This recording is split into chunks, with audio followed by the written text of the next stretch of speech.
Before we begin, don't forget to subscribe for new CommHack episodes every week. Hello everyone, welcome once again to CommHack, where we hack communications. That's what we do.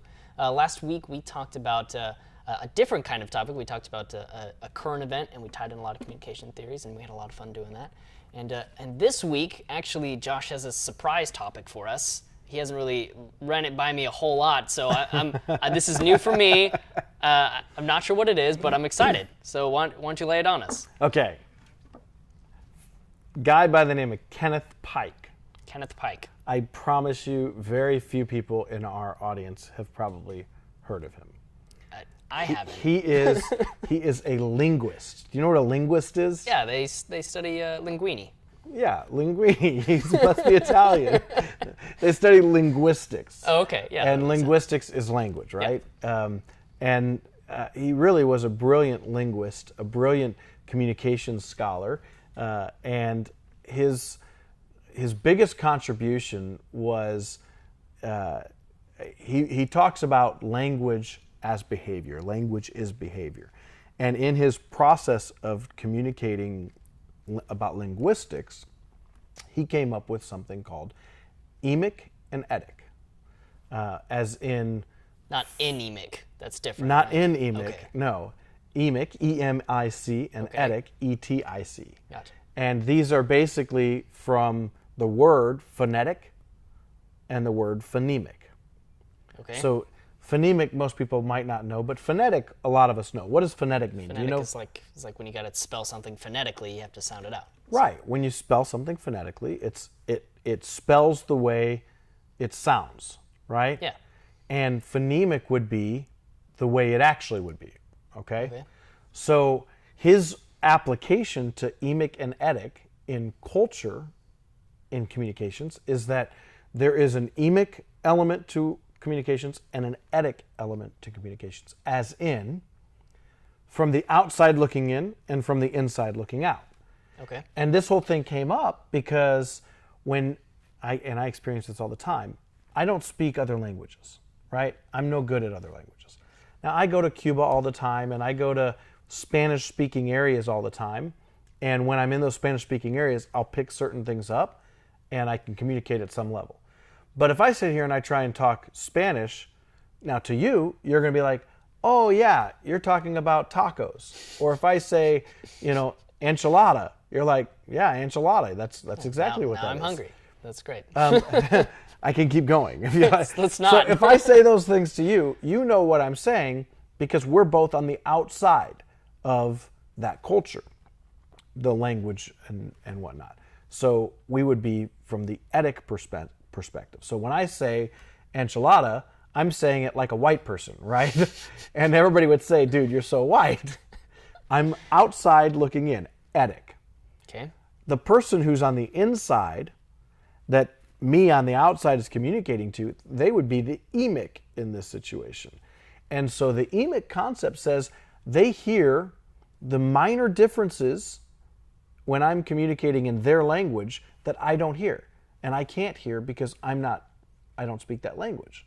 Okay. So they might say, no, it's like enchilada. And I'm saying, yeah, that's what I said, enchilada. And they're like, no, enchilada. It's like, no, I just said that, enchilada. Yeah. Have you ever had that experience? Oh, yeah. One of my friends is a Peruvian, and the Peruvians in Peruvian Spanish is they don't have a V, and the V and the B sound are very similar. So she'll say words like a bologna sandwich. No way. You mean bologna sandwich? Yeah, that's what I said, bologna sandwich, because the B and the V are so similar in their culture. So in that scenario, you're from the emic perspective, and they're from the etic perspective or edic perspective.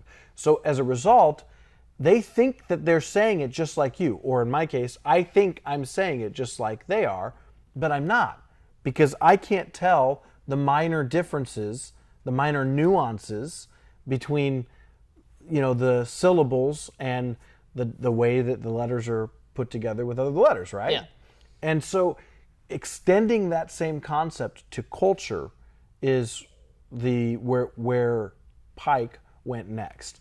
And he points out that in the same way, language in the word sense, in the alphabet sense, has an emic and an etic concept, so does culture. And so you might think, going back to a couple episodes ago, the social construct of reality, or the politeness theory, for instance, going back to politeness theory, you might think you're being polite, but that's from an edict perspective.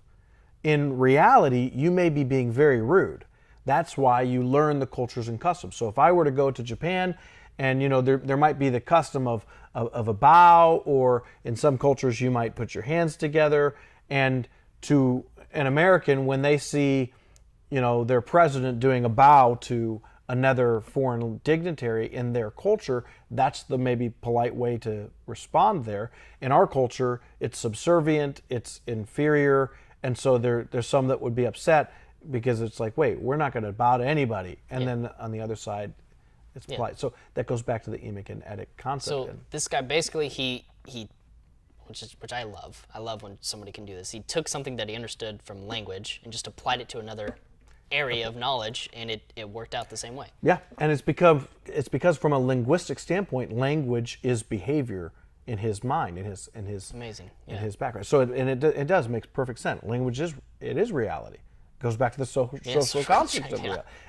Culture really informs so much about what we believe, how we believe, why we believe, and how we attribute symbols towards those different beliefs. And so taking the linguistic concept of emic and etic, really, it makes perfect sense. Yeah, I actually have I have a story that fits perfectly within this theory. When my dad was first dating my mom, this is one of the stories they tell me all the time. When he went over to dinner to meet her parents. All right, my mom's family's Swiss on her side, and in Swiss culture, when you clean your plate, it signifies to the hostess that you want more food. But my dad, in his culture, when he grew up to clean his plate. So, oops. Yeah, and so he goes over for dinner, and he gets served. They have pancakes that night for dinner, breakfast for dinner, Swiss thing. And he eats all the pancakes, cleans his plate, and my mom's mom was like, "Oh, you want more? You want more? Oh, that's great." And she served him more, and he just kept eating and eating until he couldn't eat anymore, and he had to leave some on his plate. And this went on for some time, so much so that they would specifically make pancakes when they knew my dad was coming over. Until my mom finally stepped in and told him, and that was an immediate clash of cultures. My dad thought he was being polite, and the hostess thought she was being polite.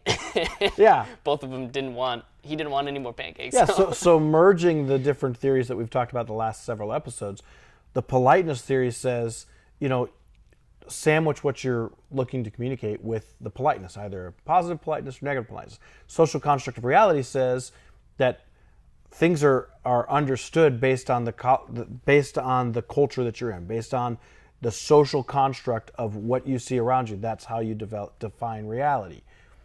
The emic and etic concept combine those and say, okay, well, when you're trying to be polite, you have to understand this and recognize that your perspective is different than somebody outside of your culture. And you might not even be able to tell the differences, but they are there, and recognize it. Yeah. Do your best to try and learn what those are. Yeah, it's important. Yep. I think that's our hack. It's a great hack. All right. Yeah. So, learn those things. It's good. You don't want to eat pancakes forever. Understand the differences in the culture. That's very important. So, if you guys enjoy this episode, don't forget to like and subscribe. Share the video with your friends. Leave a comment for us for any future episodes that you want to see us do, any topics, or maybe even a news story, because we enjoyed doing that in the last couple weeks. So you can always follow me on Twitter and Instagram at tealjonesy_. And you can follow me at Joshua D. Weiss. And we will see you next week, and we'll continue mastering communications one hack at a time.